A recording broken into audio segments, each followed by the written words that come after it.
The penthouse overlooks the city in a way that suggests control. Floor-to-ceiling windows, minimalist furniture, a single piece of abstract art that costs more than most people's homes. Helena Voss sits in a leather chair that's positioned so that anyone across from her must look slightly upward to meet her eyes. It's not accidental. Nothing about Helena is accidental. The phone call came at 3 a.m. Not to Helena, she wouldn't have answered. It came to the police. A member of the Sanctum, a screenwriter named Marcus Chen, had attempted suicide. Not dramatically. Not a cry for help. Methodically. Clinically.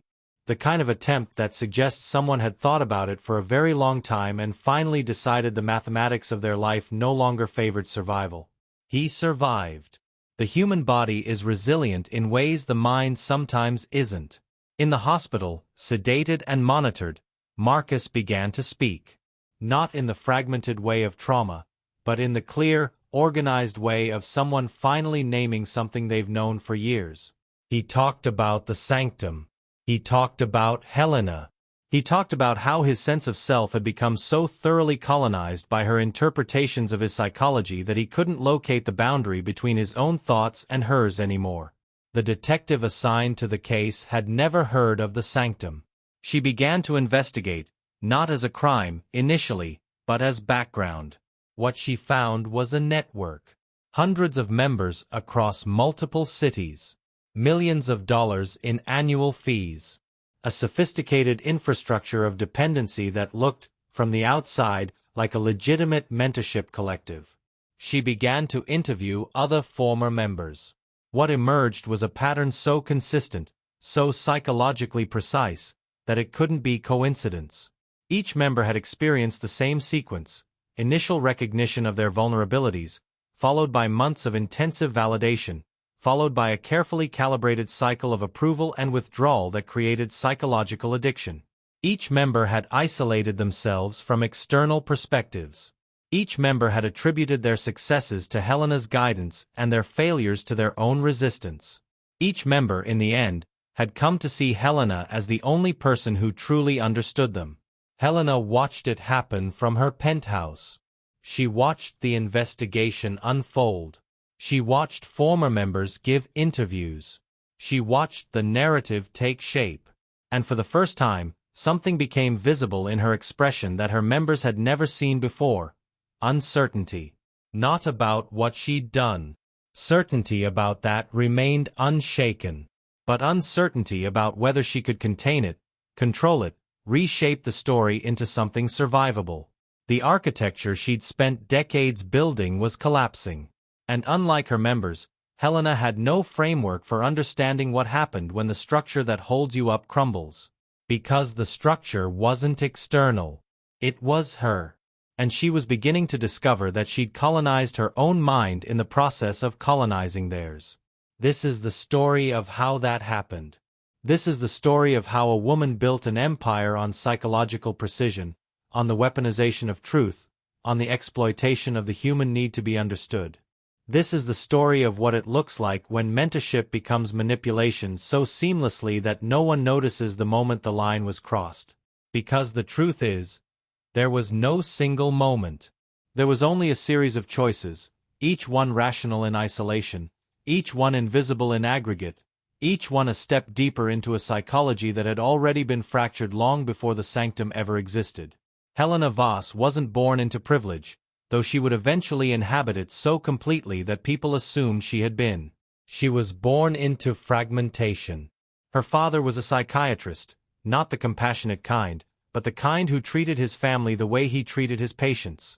As puzzles to be solved, as psychologies to be diagnosed, as problems requiring intervention. Her mother was a woman who had learned early that the safest response to being analyzed was to become unknowable. She learned to say the things that would satisfy her husband's interpretations without ever revealing anything true. Helena watched this performance. She was brilliant enough to understand it while it was happening. By age 12, she could predict exactly which confession would redirect her father's attention, which vulnerability would trigger his therapeutic lectures, which admission of struggle would satisfy his need to be the one who understood her. She became, in effect, a mirror that reflected back exactly what her father needed to see. And the strange thing about becoming a perfect mirror is that you eventually forget what you look like underneath the reflection.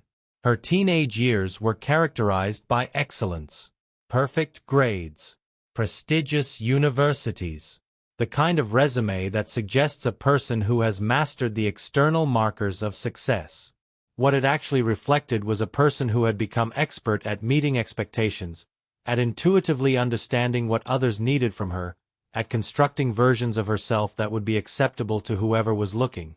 In graduate school, studying psychology, Helena discovered something extraordinary. She had a gift for understanding people's psychology so precisely that she could articulate their deepest insecurities before they even fully recognized them themselves. In clinical settings, this manifested as remarkable therapeutic intuition. Clients felt seen in ways they'd never experienced. They felt that Helena had located the exact source of their pain and held it with compassionate precision. What she was actually doing was collecting vulnerabilities. And she was beginning to develop a hypothesis. What if vulnerability could be used not just to heal, but to create dependency? What if the person who understands your deepest fears becomes the only person who can protect you from them? She never would have articulated it this way in her professional training. The hypothesis remained largely unconscious, operating in the space between her clinical work and her deeper psychological needs. But it was there, shaping her approach, driving her away from traditional clinical psychology toward something more experimental, more intense, more total. The doctoral dissertation that would make her career was titled Psychological Architecture: How Identity Frameworks Shape Resilience. On the surface, it was legitimate research into how people construct meaning and navigate trauma. But the underlying framework suggested something more troubling: that identity is fundamentally unstable, that it's constructed through external validation, that the person who understands the architecture of someone's psychology has the power to reshape it. Her first private practice was small, invitation-only, restricted to creative professionals. Filmmakers, writers, artists, musicians. People whose lives depended on self-perception, on their ability to create, on their capacity to access their own psychological material.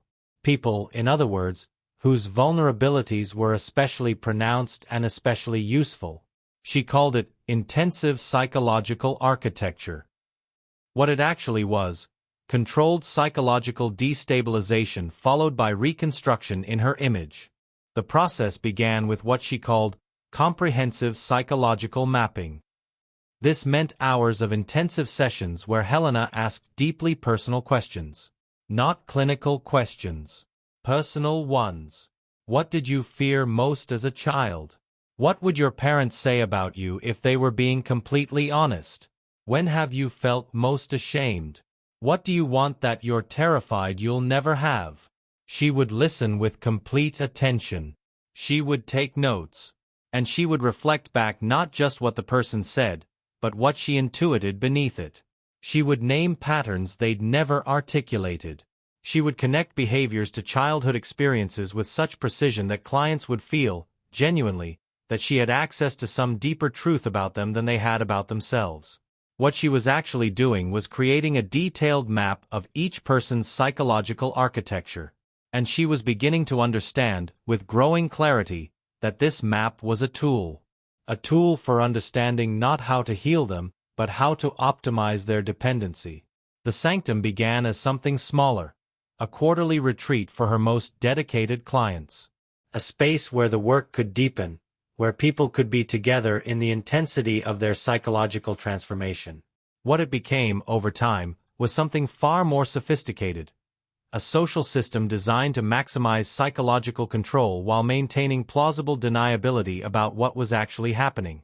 She recruited staff carefully, facilitators who were themselves deeply dependent on her validation, administrators who were committed to the work without fully understanding its mechanics. She created hierarchies within the membership: advanced members who had been with her longer, who had completed her proprietary frameworks, who served as examples of what transformation could look like, and emerging members, still working through their resistance, still developing trust in the process. She established rituals. Group sessions where members shared their psychological breakthroughs. Private sessions where she would identify their deepest vulnerabilities. Community events where social status was tied directly to how closely aligned you were with Helena's interpretations of psychological growth. And she maintained control through what she understood, on some level, to be her greatest asset. She was right about them. Not entirely. Not about everything. But right enough. Right about the vulnerabilities. Right about the patterns. Right about what they wanted and what they feared. Right enough that the parts of her analysis that served her control seemed indistinguishable from the parts that served their healing. By the time the Sanctum had expanded to 3 locations and hundreds of members, Helena had achieved something remarkable. She had created a closed psychological system where she was the only source of authoritative interpretation about anyone's internal life. She had built a structure where questioning her became evidence of psychological resistance. She had engineered a dependency so complete that her members couldn't imagine their own capacity without her validation. She had also, somewhere in the process of colonizing everyone else's mind, colonized her own. She had become so thoroughly identified with being the one who understands, the one who sees, the one who can fix, that she had lost access to any self that existed outside of that role. And she had built an empire on that fragmentation, never understanding that fragmentation, by definition, cannot stand. The members of the Sanctum were never random. Helena had developed an almost preternatural ability to identify people at a very specific moment in their psychological development. The moment when they were exceptionally talented but chronically uncertain about it. The moment when external success hadn't yet resolved internal doubt. The moment when they were desperate enough to surrender agency but skilled enough to eventually threaten her control. She found them everywhere. In film festivals where emerging directors premiered their first features. In literary readings where writers shared work that was clearly exceptional but performed with apologetic uncertainty. In audition rooms where actors possessed undeniable talent but seemed bewildered by their own capabilities. In music venues where musicians were technically brilliant but emotionally fractured. What they all had in common was a specific psychological signature. They had achieved something that should have validated them, but the achievement had failed to land. They had created work that moved people, but they couldn't feel the movement themselves. They had received recognition, but it hadn't reorganized their internal sense of themselves. And they were exhausted by the gap between what they could do and what they could believe about themselves. This gap is where Helena entered. Consider Marcus Chen, the screenwriter whose suicide attempt would eventually trigger the collapse of everything. Marcus had written 3 screenplays. The first 2 had circulated in industry networks and generated interest without breaking through to production. The third had won a prestigious screenwriting competition. Professional validation was no longer ambiguous. He had proven, by objective measure, that he could write at a professional level. And yet he woke up most mornings convinced it was luck. He attributed the award to the particular judges who'd read his work that year. He told himself that the next screenplay would expose him as a fraud. He experienced success as a temporary reprieve from the inevitable revelation of his inadequacy. This gap, between achievement and belief, was where Helena found him at a film festival afterparty. She didn't approach him aggressively. She approached him the way someone approaches another person they recognize. She said something to the effect of, "I noticed your screenplay. There's something in your writing that most people miss. A kind of psychological precision that requires you to have access to parts of yourself that most people are afraid to touch." Marcus had heard praise before. This wasn't praise. This was recognition. This was someone seeing not just what he'd created, but perceiving something true about who he was. And the person doing the perceiving was clearly someone who understood psychology at a sophisticated level. Helena explained the work she did. Psychological architecture. Intensive exploration of the internal barriers that prevent talented people from fully accessing their own capabilities. She mentioned, almost casually, that the work was available to very few people, that she was selective about membership, that she was currently only accepting clients through invitation. What she was actually communicating was this: you are special enough to be worth my time. For someone like Marcus, someone whose entire internal experience was organized around the suspicion that he wasn't quite good enough, this was profound. Not just the offer. The communication that he was worth selecting. That whatever he had, whatever he was valuable enough to warrant Helena's attention. This is the pattern that repeated across every member of the sanctum. Different details. Different professions. Different specific vulnerabilities. But the same underlying psychology. Talented people who couldn't believe in their own talents. People who had been told, explicitly or implicitly, that their capabilities didn't matter as much as their compliance. People who had learned early that love and recognition had to be earned through performance. For some, the vulnerability came from childhood. A parent who loved conditionally, whose approval had to be constantly renegotiated, who used psychological interpretation as a tool of control. For others, it came from systemic barriers. The actor who had been told repeatedly that they weren't conventionally attractive enough. The filmmaker who had been excluded from spaces that favored people with family connections. The writer who had internalized the message that their voice wasn't marketable. What they all shared was this: they had been damaged, in various ways, in their capacity to trust their own judgment. They had learned that other people's interpretations of them were more reliable than their own internal sense of themselves. They had learned that external validation was the only validation that mattered. And they had learned that certain people, authority figures, experts, people who claimed to understand psychology, had access to truths about them that they themselves couldn't access. Helena understood all of this with extraordinary precision.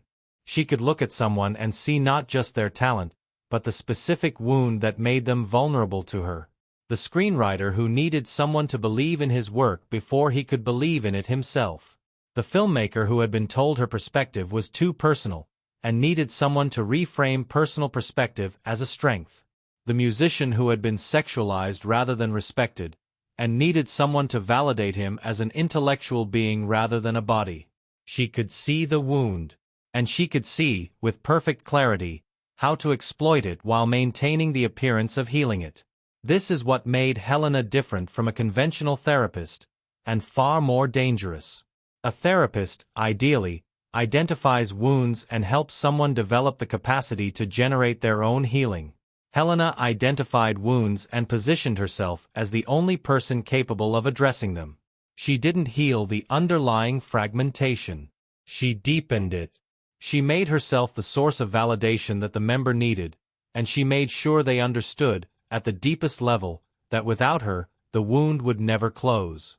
The recognition process was therefore essential. Helena had to correctly identify not just talented people, but talented people whose talent was inaccessible to them.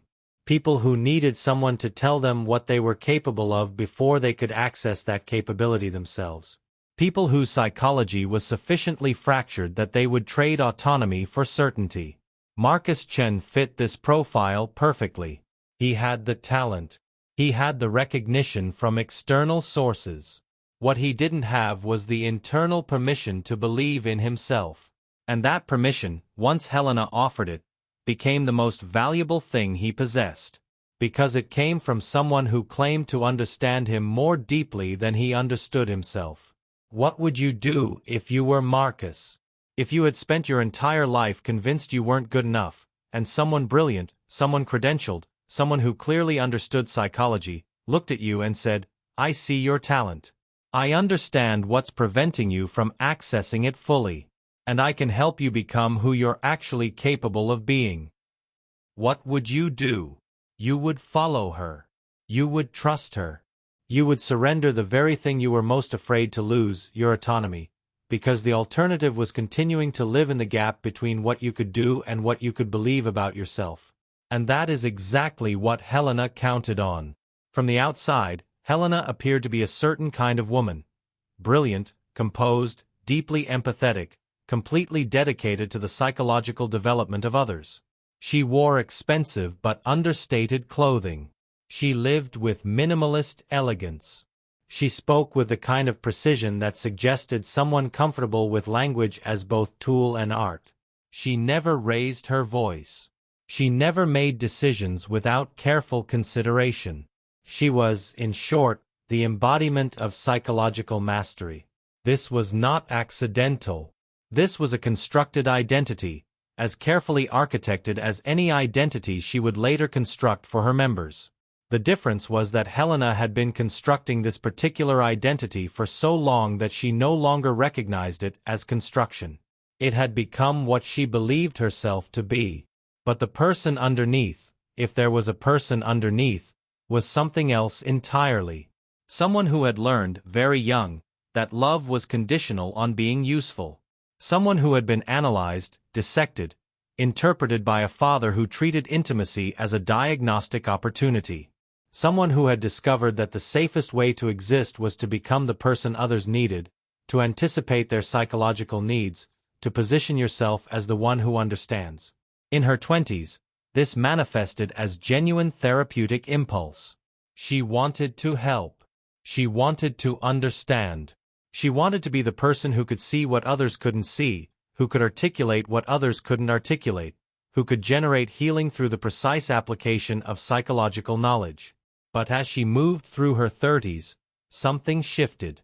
The desire to help became desire for power. The impulse to understand became the need to control. The wanting to be seen became the need to be irreplaceable.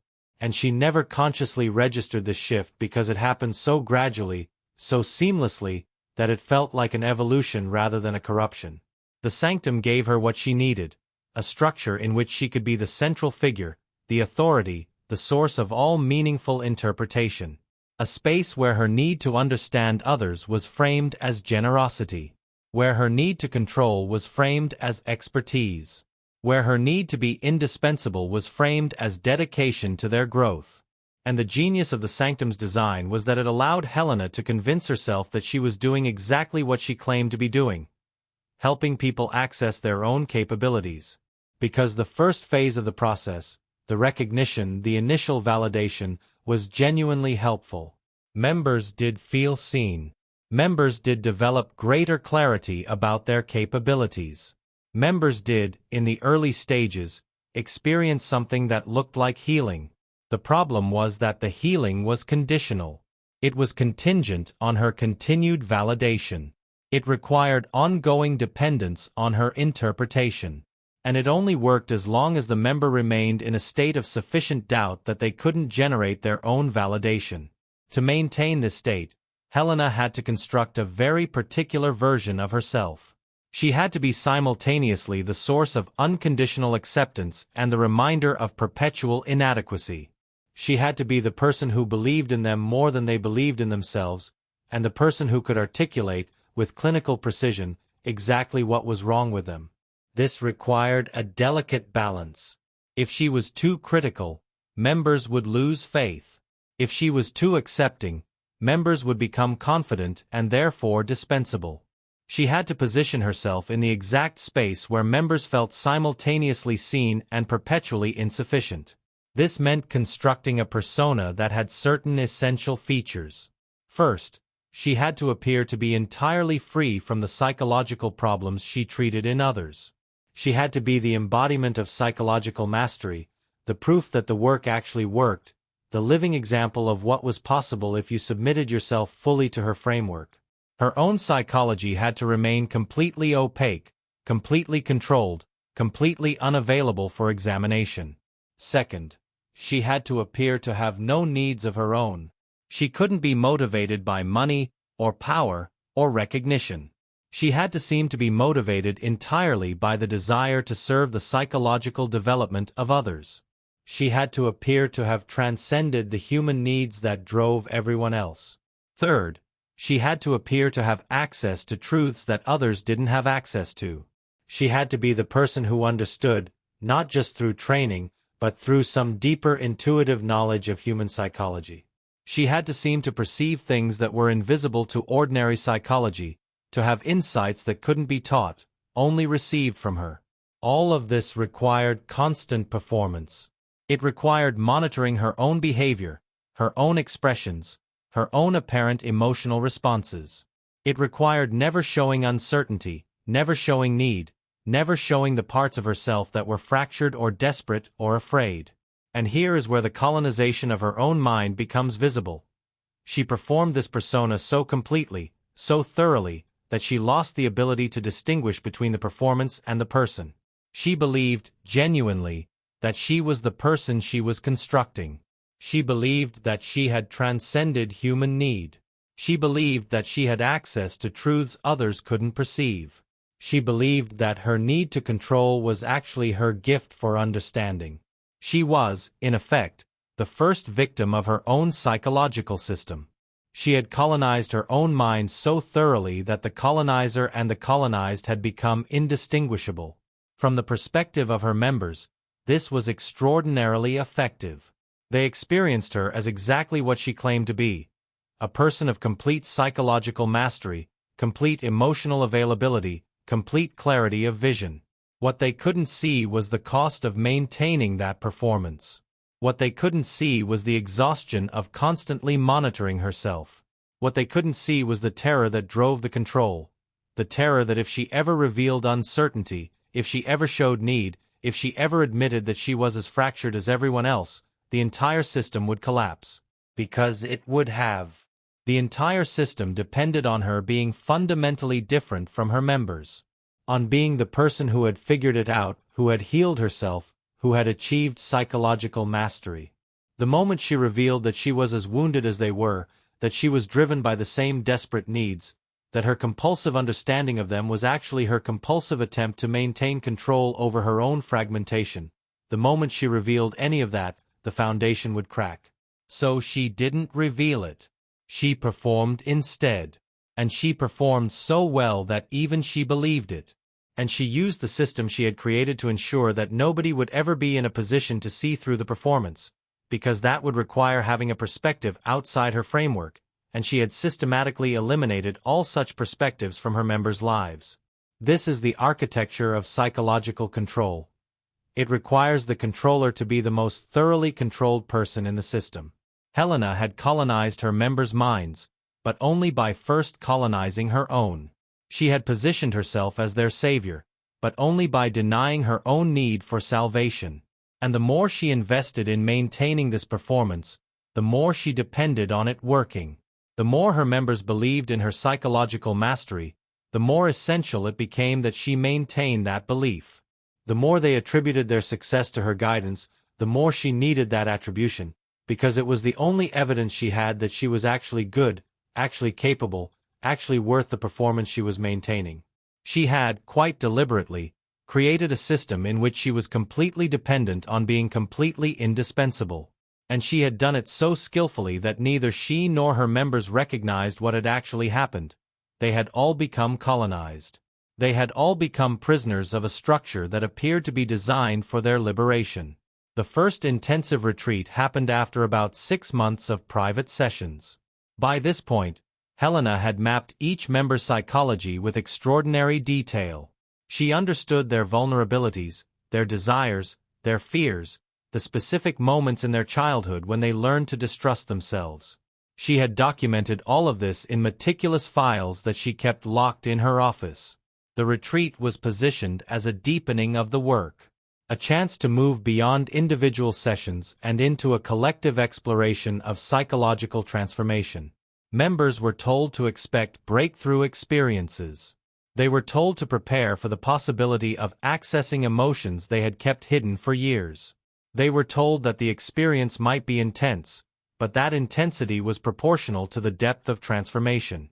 What they weren't told was that Helena had specifically designed the retreat to create a state of psychological vulnerability and dependency.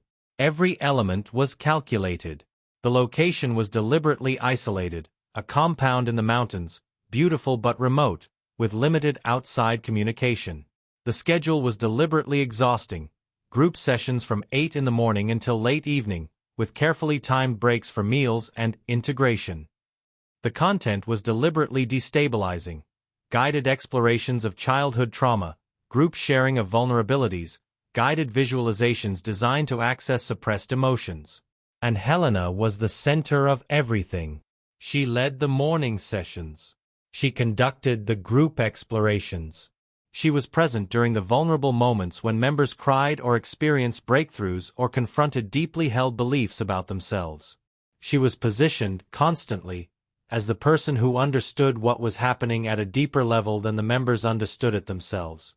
Consider the experience from a member's perspective. You arrive at a beautiful mountain compound. You're surrounded by other talented, driven, psychologically aware people, all of whom have presumably been selected because they're special enough to be in this room. You're immediately put into a state of vulnerability. You're away from your normal environment, away from the structures that usually support you, away from the external identities that usually define you. Then Helena begins. She talks about the psychological architecture that prevents access to potential. She talks about the childhood wounds that have been carefully protected but never healed. She talks about the specific moment when you learned not to trust yourself, and how that moment has shaped everything since. She's not making accusations. She's making observations. She's naming patterns she's observed in your sessions. She's reflecting back truths she's intuited about you. And because she's right, because the patterns are real, because the wounds are actual, because the moments she's naming are moments you recognize, the entire package lands as truth. The entire framework lands as valid. Then she says something like, "The work we're going to do this week requires complete honesty. It requires that you be willing to look at parts of yourself you've been protecting. It requires that you trust the process, and trust me, enough to let those protections down." She's asking for surrender. And she's framing that surrender as the price of transformation. Then the group work begins. Small groups, carefully composed. Helena has, of course, thought about the composition. She's put together people whose vulnerabilities complement each other, whose triggers will activate the other's wounds, whose presence will create specific psychological dynamics. This isn't accidental. This is deliberate systems engineering. The group is asked to share their deepest fears about themselves. Not hypothetically, specifically. The thing you're most afraid is true about you. The thing that, if people knew it, would confirm your fundamental inadequacy. One person shares. Genuinely. Vulnerably. They cry. They reveal something true and painful.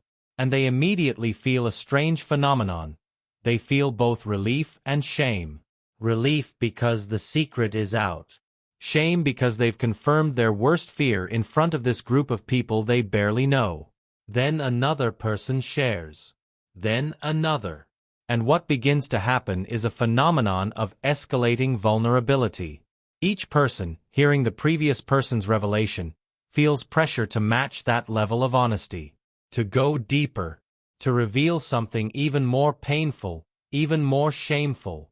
Helena watches all of this. She takes notes. She observes which members are most vulnerable, which are resistant, which are quickly integrated into the group dynamic. She's not participating in the group.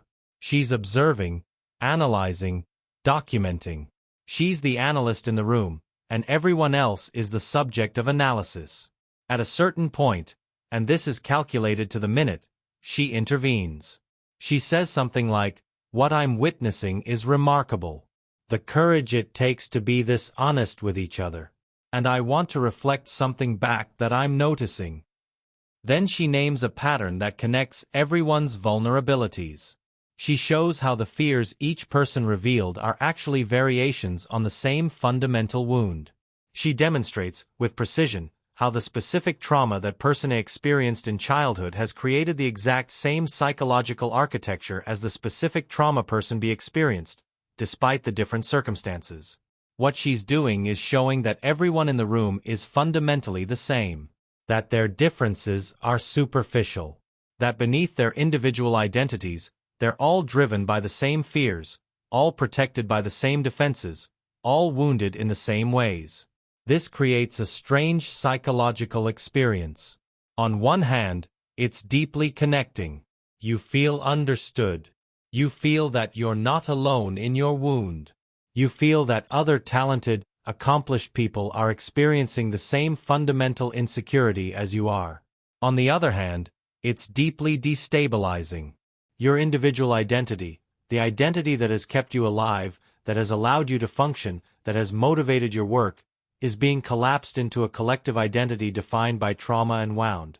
Helena then says something like, "The work ahead requires that we move beyond these individual protections. It requires that you develop new relationships with these vulnerabilities. And it requires that you trust the process, and trust me, to guide you through that transformation."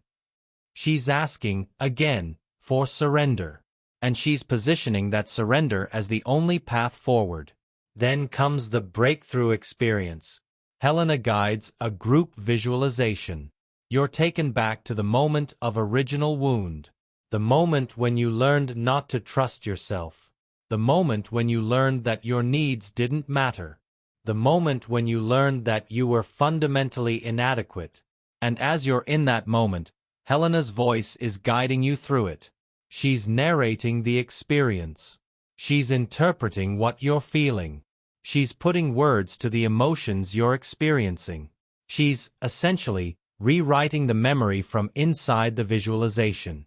Many members have profound experiences during this visualization. Some cry. Some experience genuine catharsis. Some have memories surface that they've kept buried for years. Some experience a genuine sense of emotional release. And they experience it all while being guided by Helena's voice, in Helena's framework, with Helena's interpretation of what it means. At the end of the visualization, as you're returning to normal consciousness, Helena says something like, "What you just experienced was the activation of the wound that has been driving your self-doubt. That wound is real. That pain is real. And I want you to know that you're not alone in it. Everyone in this room has a wound like that. Everyone has a moment like that." Then she says, "But here's what's important. That wound doesn't have to continue to drive your psychology. That moment doesn't have to continue to define you. You have the capacity to reorganize your relationship with that wound, to integrate it, rather than be controlled by it." Then she says, "And you have something most people don't have. You have a community of people who are willing to do that work with you. And you have someone who understands, at a deeper level than you currently understand, what that reorganization is going to require." She's positioned herself, in that moment, as the essential guide through the process of psychological transformation. She's the person who understands the wound at a deeper level. She's the person who knows what the transformation requires. She's the person who can provide what the member cannot provide for themselves. And here's what happens to the member's neurobiology. The visualization, the emotional activation, the sense of being understood at a deep level, the relief of having the wound acknowledged, the hope that transformation is possible, all of these create a neurochemical cascade. The member experiences what is genuinely a state of openness, of receptivity, of reduced defensiveness. Their default mode network, the part of the brain that maintains a sense of individual identity, is temporarily suspended. Their capacity for critical analysis is temporarily diminished. And in that state, the member is extremely susceptible to suggestion, extremely susceptible to reframing, extremely susceptible to accepting Helena's interpretation of what just happened, what it means, and what it requires going forward. This is addiction in its neurobiological form. The member has experienced a state that feels like profound understanding, deep connection, genuine transformation. They have experienced themselves being understood at a level they've never experienced before. And the person who facilitated that understanding is Helena. Their brain is going to want that experience again. And their brain is going to associate that experience with Helena. And their brain is going to begin to crave the validation, the understanding, the sense of being truly seen that only Helena can provide.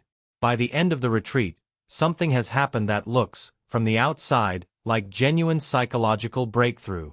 Members are more open, more connected to each other, more aware of their own psychological patterns, more hopeful about transformation.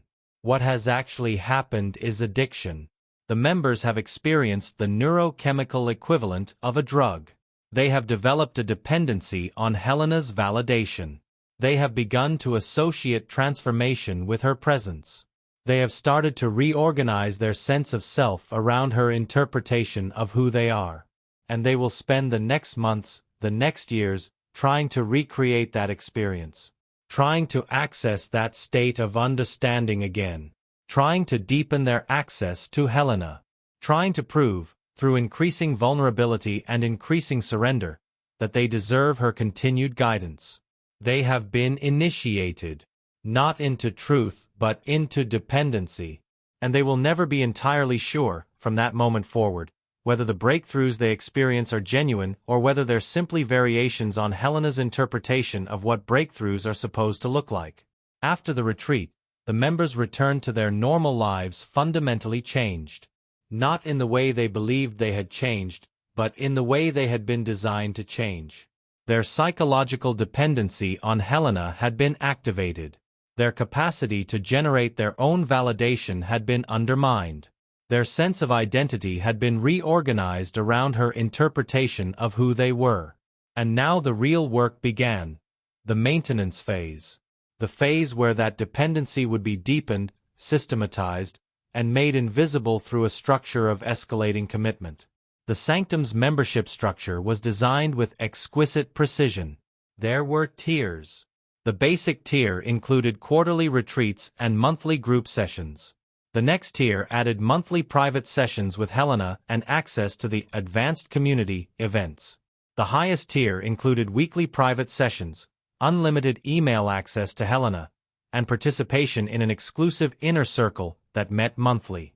The pricing was calculated to create investment. Members paid thousands of dollars to access each tier. But more than the financial investment, members made an identity investment. They began to see their participation in the Sanctum as central to their sense of self. Their identity became organized around their level of participation, their progress in the framework, their relationship with Helena. And the structure created a continuous reward cycle. Every session, every interaction, every moment of being understood was contingent on continued participation, continued vulnerability, continued surrender to Helena's framework. Consider what happened to Marcus Chen, the screenwriter. After the retreat, Marcus was transformed. Not psychologically transformed in any objective sense, but transformed in how he experienced himself. He had had a breakthrough experience. He had felt truly understood. He had experienced himself as capable. And he attributed all of it to Helena. He signed up for the highest tier of membership, weekly sessions. He began attending the inner circle meetings. He began, increasingly, to center his life around the Sanctum. He reduced his non-Sanctum friendships. He declined work opportunities that would interfere with his sessions. He began to structure his creative work around Helena's framework rather than around his own instincts. And every time he felt doubt about his work, about his capabilities, about the path he was on, he could discuss it with Helena. Every time he made a decision, he could bring it to her for evaluation. Every time he experienced success, he could attribute it to her guidance. And every time he experienced failure, he could understand it as evidence that he hadn't fully implemented her framework, that he hadn't fully surrendered to the process. What looked, from the outside, like psychological maturation was actually psychological colonization. What looked like increasing clarity was actually increasing dependence on Helena's interpretation. What looked like growth was actually the deepening of a system where his own judgment was systematically undermined. The mechanism that made this possible was deceptively simple: the intermittent reinforcement schedule. Helena was not consistently available. She could not be. If she was, the dependency would stabilize. She would become predictable. Her validation would become expected rather than precious. Instead, she maintained a schedule where validation was unpredictable. Sometimes she would be enthusiastically engaged in a session. Sometimes she would be distant, noting his resistance to growth. Sometimes she would be critical, identifying places where he was not fully committing to the work. Sometimes she would be extraordinarily supportive, affirming his capabilities and his potential. The unpredictability of her response created a state of psychological tension that only her validation could resolve. It created a situation where members were constantly trying to figure out what would get the response they wanted. It created a feedback loop where they became increasingly attentive to her moods, her needs, her apparent preferences. They began to reorganize themselves around her. Not consciously, not with any sense that they were being manipulated, but through the simple neurobiological mechanism that all intermittent reinforcement creates: the need to understand what drives the reward, and the willingness to change oneself in whatever ways seem likely to produce the reward. The group structure deepened this dynamic. The inner circle meetings were positioned as a space where the most advanced members could explore the deepest levels of psychological work. What they actually were: a space where members competed for Helena's validation by demonstrating increasing vulnerability, increasing surrender to her framework, increasing alignment with her interpretation of psychological growth. Members would share their deepest struggles, their most intimate fears, their most profound moments of doubt. And Helena would respond differently to each. To the member who was most aligned with her framework, most invested in the work, most dependent on her validation, to that member, she offered enthusiastic affirmation and a sense of being especially understood. To members who showed any sign of independent thinking, any hint that they were developing their own perspective on their psychology, to them, she offered subtle criticism framed as psychological insight. "I'm noticing some resistance to the framework," she might say. Or, "That perspective suggests you're still operating from the wounded self rather than the authentic self." The implication was always the same. Independence of thought was evidence of psychological immaturity. Alignment with her framework was evidence of growth. And growth was only possible through increasing surrender to her interpretation. Over time, this created a kind of psychological hierarchy in the inner circle. Members who were most deeply dependent rose in status. Members who began to develop independent perspectives fell. And the competitive dynamics this created ensured that members would continue to deepen their dependence in order to maintain their standing in the group. Marcus experienced this acutely. He was initially positioned as somewhat resistant. Helena noticed, in one of his early inner circle sessions, that he was still identifying with the wounded screenwriter identity rather than accessing the authentic self that could write from a place of wholeness. This was framed as insight, as her seeing something in him that he couldn't see himself. The message was clear. He was not yet where he needed to be. He had not yet fully transformed. And the only way to get there was through deeper commitment to her framework. And so he committed deeper. He became more vulnerable in sessions. He began to attribute every emotion, every thought, every impulse to the psychological framework she had provided. He became, in effect, a living illustration of her psychology, a proof of her framework, a case study in transformation. And as he did this, something strange happened. His original screenwriting, the writing that had attracted Helena's attention in the first place, the writing that had won the competition, began to change. It became less personal, less idiosyncratic, less driven by his own psychological material. It became more aligned with the psychological frameworks that Helena taught. It became, in other words, less his and more hers. He didn't notice this shift in his own work, but he did notice that Helena became increasingly enthusiastic about his writing. She began to say things like, "This is what happens when you stop writing from the wounded self and start writing from the place of wholeness."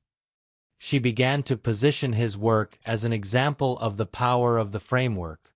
She began to use him, essentially, as an advertisement for what her method could produce. And Marcus experienced this as validation. This is what he had been seeking his entire life: the recognition that he was capable, that his work mattered, that he was fundamentally okay. He got it from Helena. And the price, which seemed small at the time, was that his work had become an expression of her framework rather than an expression of himself. But the structure of the sanctum ensured that he would never notice this cost. Because the sanctum was organized in such a way that stepping outside her framework, questioning her interpretations, or developing independent perspective would all be interpreted as evidence of resistance. Evidence of being trapped in the wounded self. Evidence of not being far enough along in the transformation process. In other words, the system made questioning it impossible. Any member who began to wonder if they were being manipulated would find that wondering reinterpreted as a psychological symptom.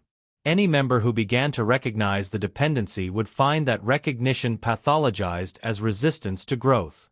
This is the genius of the colonization. It's structured in such a way that becoming aware of it requires stepping outside the framework that has become your entire context for understanding yourself. And stepping outside the framework is framed as a kind of psychological regression. A return to the wounded self. A failure to continue the work. And so members continued. Not because they were weak or gullible, but because they had been systematically positioned in a situation where continuing was the only way to understand themselves as healthy, capable, and progressing toward the authentic self that Helena had promised.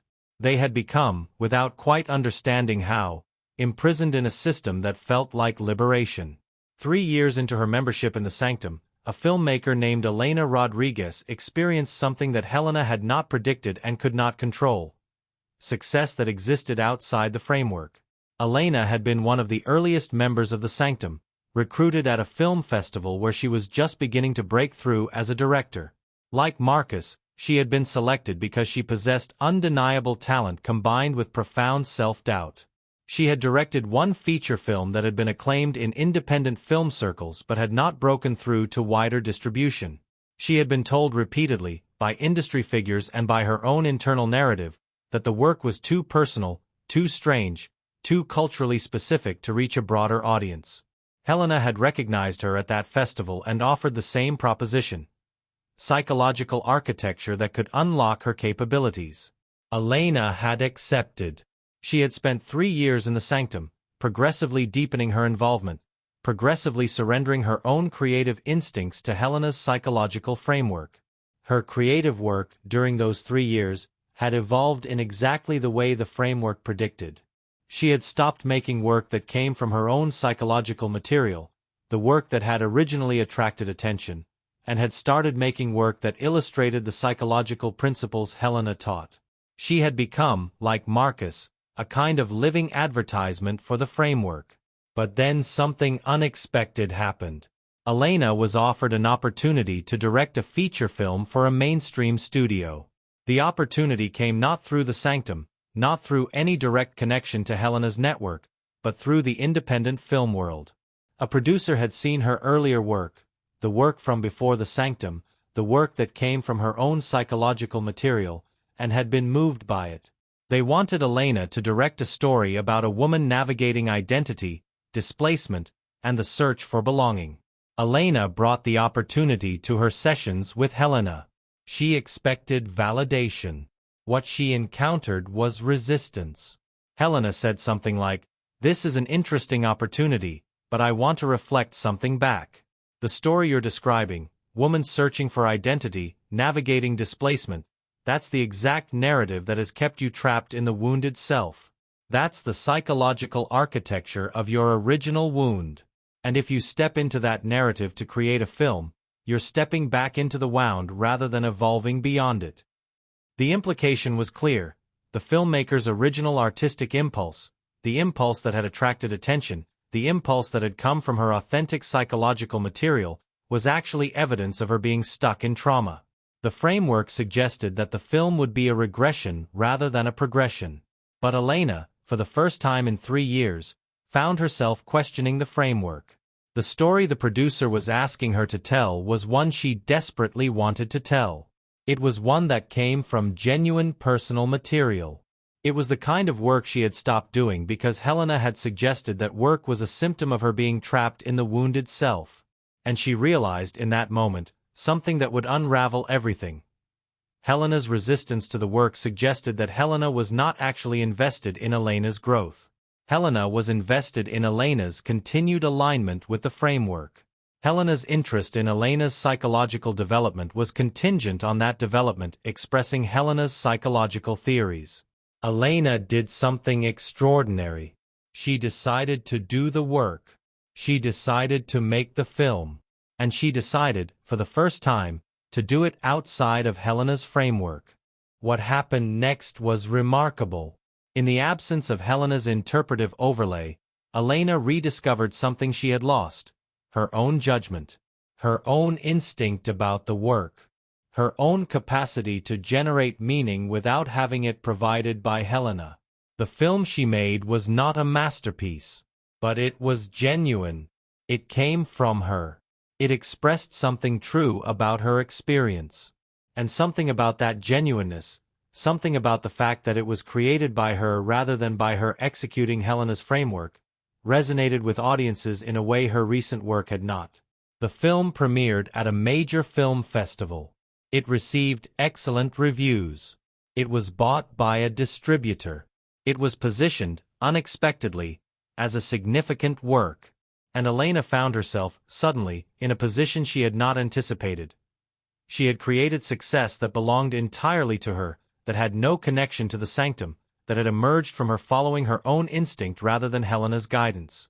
More importantly, she had created success while explicitly defying Helena's psychological framework. And the success itself suggested something profoundly troubling: that the framework had not actually been promoting her growth. It had been constraining it. That Helena's interpretation of her psychology had not been liberating.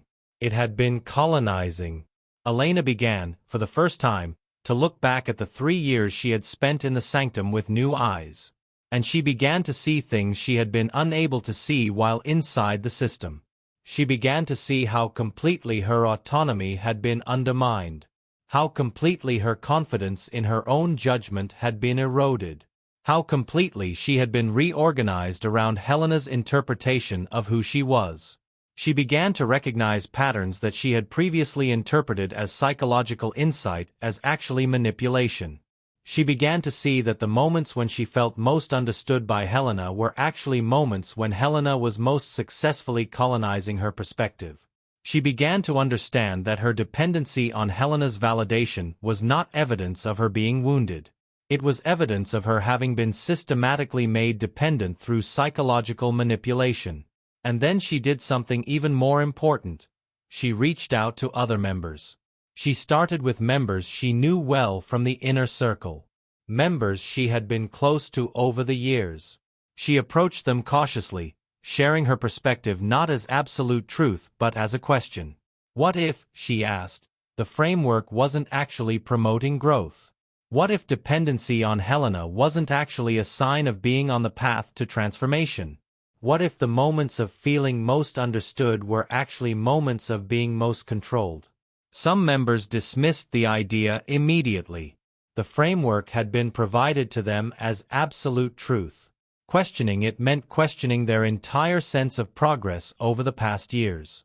It meant admitting that they had been manipulated. It meant recognizing that some of their most important work, the work they attributed to Helena's guidance, might have been the colonization of their own minds.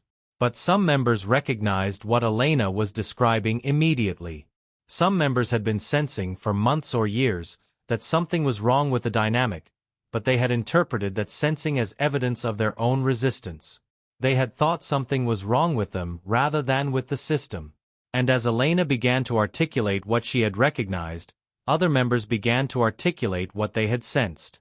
A musician who realized that his entire compositional approach had been reorganized around Helena's interpretations and no longer represented his own artistic voice. A writer who recognized that she had internalized Helena's critique of her work so thoroughly that she could no longer access her own judgment about what she had written. A therapist who had been recruited to facilitate sanctum workshops and realized that he had been trained to deliver a specific ideology rather than to help people access their own psychological capacity. For the first time, a perspective existed that was outside Helena's framework. For the first time, members could compare their experience to something other than Helena's interpretation of what that experience meant. For the first time, the system became visible. Helena, for her part, attempted to contain the situation using the tools she had always used. She reframed Elena's success as evidence of Elena's still being trapped in the wounded self. She suggested that Elena's defiance of the framework was exactly the kind of resistance that prevented transformation. She attempted to position Elena as someone who was sabotaging her own growth, and the filmmaker as someone who was trying to keep her imprisoned in the old psychology. But something had shifted. Elena's success had provided external validation that contradicted Helena's interpretation of Elena's psychology, and no amount of reframing could eliminate that contradiction. The system began to unravel not because of any grand revelation, but because a single member had accessed external validation that contradicted the framework. A single member had discovered her own judgment. A single member had recognized that the person she was outside the system was stronger, more capable, more authentic than the person she had become inside it. And once that recognition existed, it became contagious. Other members began to examine their own experiences, their own work, their own sense of themselves. And they began to recognize the same pattern. Their best work, their most authentic self, their greatest capacity had often existed before the sanctum, or outside of it, or in contradiction to it. They began to recognize that Helena's interpretations of their psychology had been accurate in identifying their vulnerabilities, but completely distorted in suggesting that she was the solution to those vulnerabilities. They began to see that she had not been helping them heal. She had been helping herself by using their vulnerabilities as the infrastructure for her power. And for the first time, the possibility of stepping outside became visible, not as evidence of psychological regression, not as resistance to growth, but as an act of reclamation, as the recovery of agency, as the recognition that they had the capacity within themselves to generate meaning, to trust their own judgment, to access their own capabilities. The crack in the foundation had appeared, and through that crack, light had entered. And light, once it enters a closed system, inevitably illuminates what was previously hidden in shadow. The unraveling moved faster than Helena could have anticipated, because the sanctum itself was designed to move fast. Information traveled quickly through the network of members. Conversations that had previously been isolated in private sessions now occurred in group chats, in phone calls, in meetings that happened outside of the sanctum structure. Elena's account of her experience became the narrative framework through which other members began to understand their own. They recognized themselves in her description of psychological colonization. They recognized the patterns she identified in the dynamic with Helena. They recognized the cost she described. But more than that, they began to access information that had previously been compartmentalized. They began to compare notes. And they began to recognize that the patterns were systematic, deliberate, and consistent across all members. One member described her private sessions with Helena and realized that another member had been told almost identical interpretations of their psychology, despite having completely different lives, different histories, different circumstances. How was it possible, they wondered, that completely different people all had the same core wound? How was it possible that the solution, in each case, was the same? Increasing dependency on Helena's guidance. Another member accessed Helena's files, which were kept in an unlocked cabinet in the sanctum office when Helena was away, and photographed them. In those files, members discovered that Helena had detailed notes not just about their vulnerabilities, but about how to maintain their dependency. Notes about which members responded to criticism, which to validation, which to isolation, which to group inclusion. Notes about strategic moments to withdraw support, strategic moments to provide it. Notes about which members were advanced and which were still resistant, based not on any objective measure of psychological development, but on how aligned they were with Helena's interpretations. The documentation made it undeniable. This was not a mentor offering guidance. This was a system designer maintaining control. This was not psychology. This was engineering. The discovery of the files triggered a cascade. Members contacted former members. People who had left the sanctum in previous years, who had been reconstructed in retrospect as people who hadn't been ready for the work, people who hadn't been committed to the process, people who had regressed to the wounded self. These former members began to speak. They described recognizing, years later, that leaving had been the most important act they could have taken. They described the slow process of rebuilding their sense of self outside Helena's framework. They described, with remarkable consistency, that the moment they left was the moment their real work began. That the moment they stopped organizing themselves around Helena's validation was the moment they could access their own capacity. Some of these former members were accomplished people. A filmmaker who had left the sanctum 5 years earlier and had since won major awards for work that came from her own perspective. A musician who had left when he recognized that his compositions had become illustrations of Helena's psychology rather than expressions of his own. A writer who had left and subsequently published a book that was critically acclaimed precisely because it came from her genuine psychological material rather than from Helena's interpretative overlay. These people provided something that current members couldn't ignore: evidence that leaving was not regression. That stepping outside the framework was not evidence of failure to transform. That the path of recovery was possible. The investigation that had begun with Marcus Chen's suicide attempt accelerated. Journalists began to pursue the story. A therapist organization launched an inquiry into Helena's credentials and methodology. People who had been harmed began to come forward. But the harm was difficult to articulate and therefore difficult to prosecute. Helena had committed no obvious crime. She had not coerced anyone financially through force. She had not physically harmed anyone. She had not recorded anyone without consent. What she had done was psychological. What she had done was destroy people's confidence in their own judgment while simultaneously providing herself as the alternative that they could rely on. And psychological harm is extraordinarily difficult to prove in a legal system designed around concrete acts and measurable damage. Still, the public narrative began to shift. The sanctum that had been positioned as an exclusive space for extraordinary psychological development began to be understood as something else. A closed system designed to maximize one person's power at the expense of everyone else's autonomy. Helena's response was, perhaps inevitably, to attempt to maintain control using the tools she had always used. She held an emergency inner circle meeting and told the members who remained that they were witnessing an attempt to destroy the work. She suggested that the former members who were now speaking out were exactly what she had warned them about. Examples of people who couldn't handle the depth of the work and were now attempting to sabotage it. She framed the investigation as persecution. She positioned the journalists as people who didn't understand the work. She suggested that the only people who would remain committed through this challenge would be people truly dedicated to their own transformation. What she was actually doing was tightening the circle. Reducing membership to only those most deeply dependent, making the system smaller and more intense, doubling down on the exact mechanisms that had created the problem in the first place.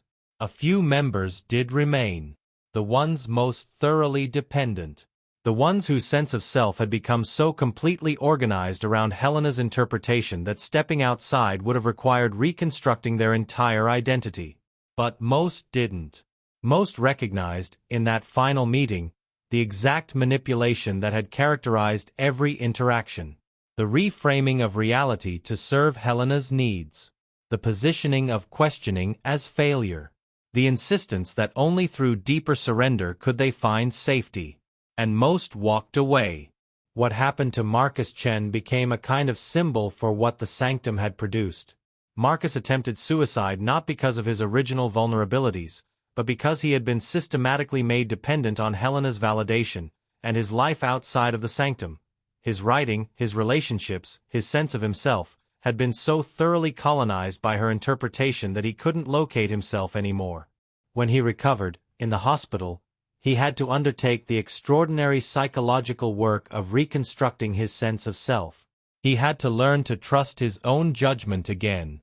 He had to learn to value his own work independent of external validation. He had to learn to distinguish between his authentic response to his writing and the response he had been trained to have based on Helena's framework. This work took years. It involved therapy with people who were not invested in any particular framework except supporting his own capacity to generate meaning. It involved reconnection with the people he had isolated himself from. It involved a return to his earlier work, the work that had come before the sanctum, and a recognition of its genuine value. And it involved, ultimately, forgiveness. Not forgiveness of Helena, necessarily, but forgiveness of himself for having been vulnerable to her manipulation. Forgiveness for having trusted her. Forgiveness for having allowed himself to be colonized. The other members underwent similar journeys. The musician had to rebuild his compositional practice from scratch, learning to compose not for Helena's approval but for himself. The writer had to relearn how to access her own voice, to distinguish between thoughts that were genuinely hers and thoughts that had been implanted through Helena's interpretations. For many, recovery involved recognizing that they had learned something useful in the process. They had learned, in excruciating detail, how manipulation works, how it exploits genuine vulnerabilities, how it uses truth as a tool of control, how it creates dependency while presenting itself as liberation.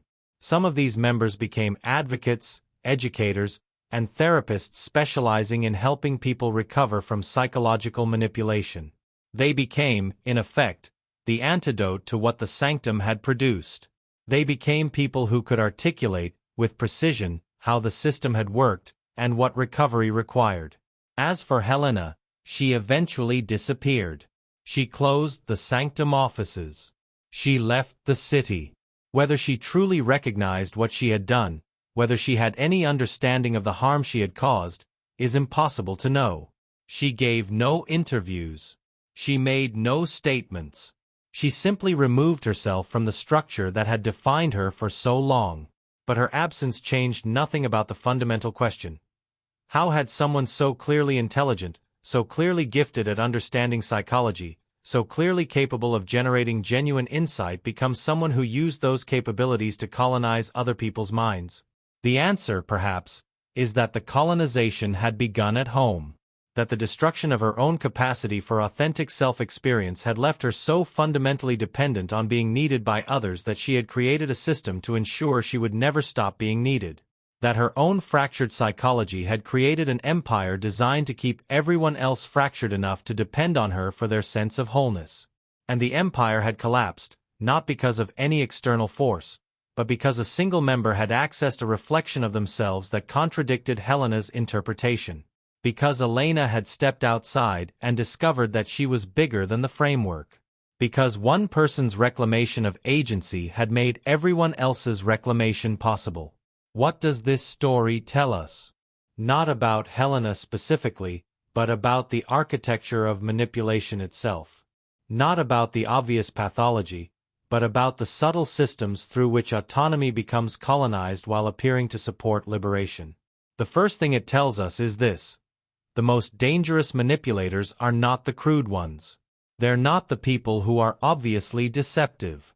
They're the people who are genuinely insightful.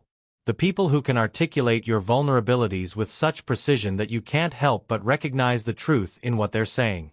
The people who use truth as a weapon. Helena was right about her members. She was right about their vulnerabilities. She was right about the patterns in their psychology. The gift she had for understanding was real. What made her dangerous was not that she was wrong about them. It was that she was right about them, and she used that rightness to position herself as indispensable. This points to something uncomfortable.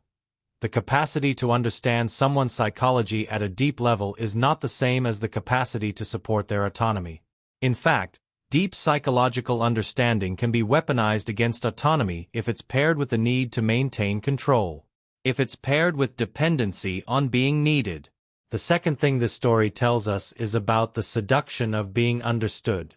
There is something in the human condition that desperately wants to be seen, wants to be recognized, wants someone to say, "I understand. I see you. I know what you're struggling with. And I'm here." This desire is legitimate. It's not a flaw. It's a fundamental human need. But it also makes us vulnerable. It makes us willing to surrender things, autonomy, judgment, the capacity to generate our own meaning, in exchange for the promise of being understood. The sanctum worked because it promised this. Because Helena was, genuinely, capable of understanding her members at a level most people never experience being understood. And the cost of that understanding, the requirement that they remain dependent, that they continue to delegate their judgment to her, that they allow her to colonize the very parts of themselves that she had promised to liberate, that cost was invisible at first. It only became visible when someone stepped outside and discovered that they were capable of understanding themselves.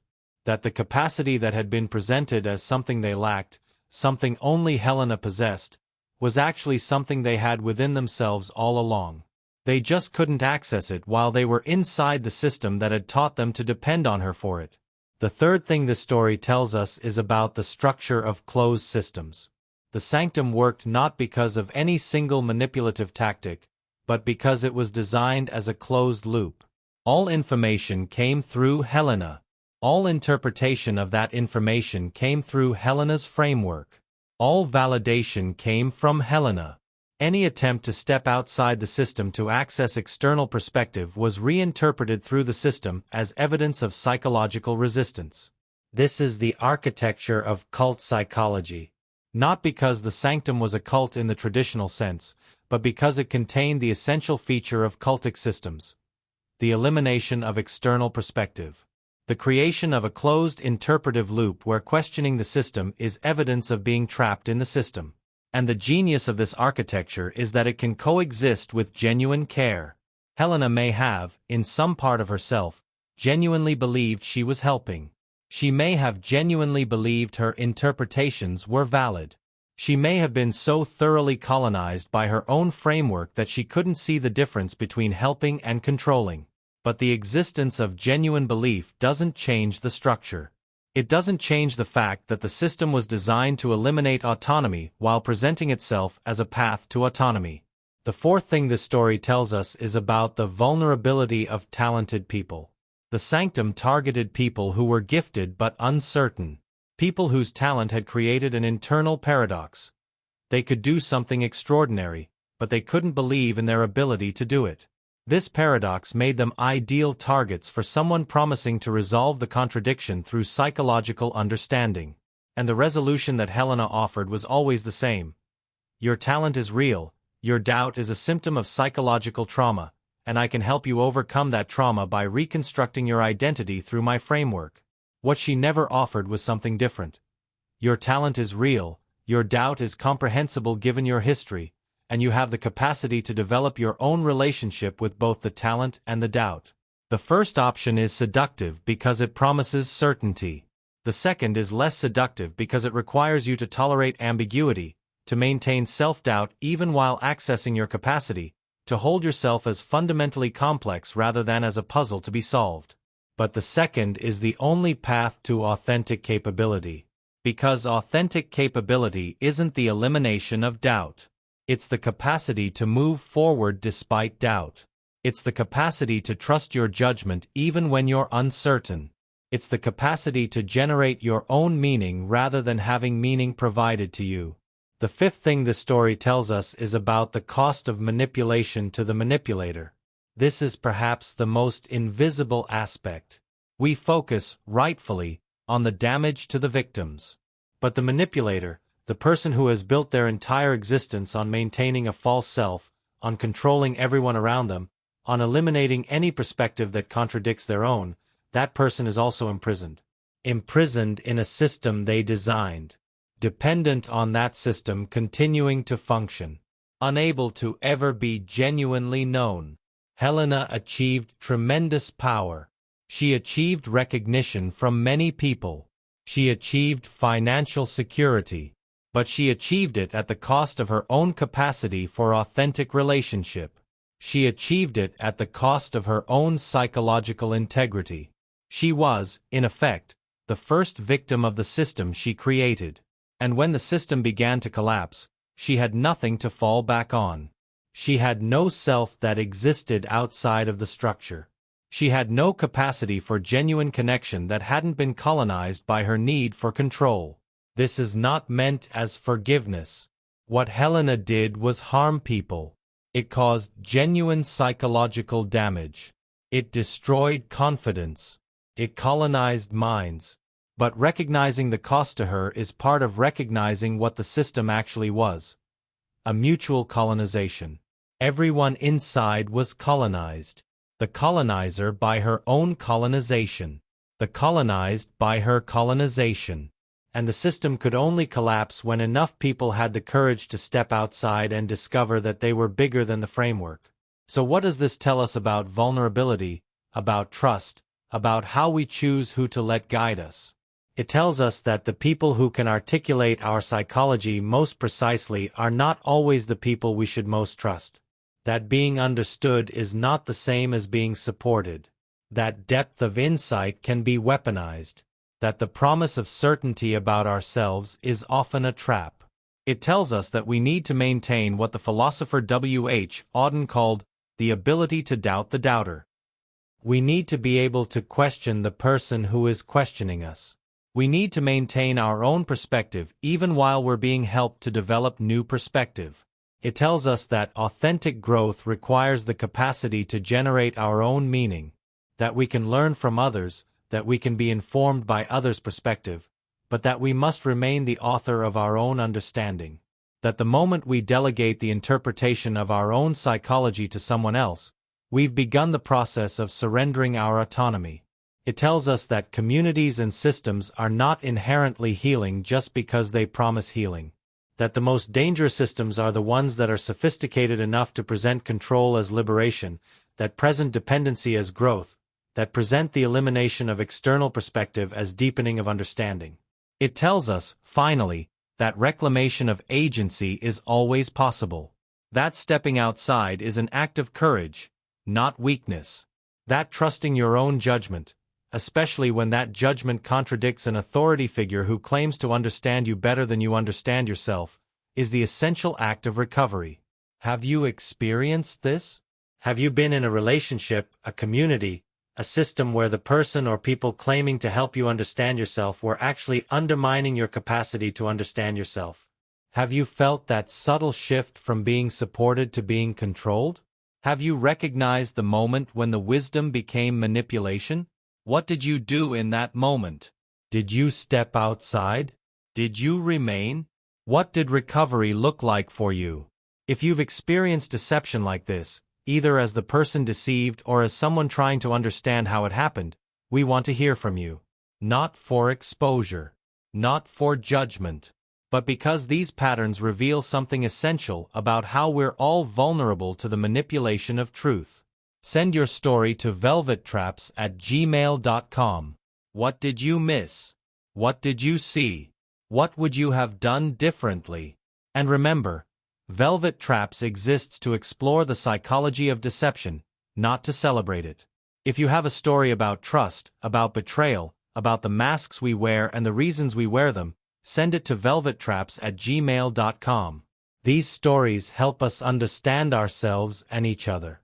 Every submission is read. Your experience is part of this investigation. Your perspective matters. Subscribe for new explorations of deception, manipulation, and human vulnerability. Stories that examine what it means to be deceived, what it reveals about how we trust, and how we recover.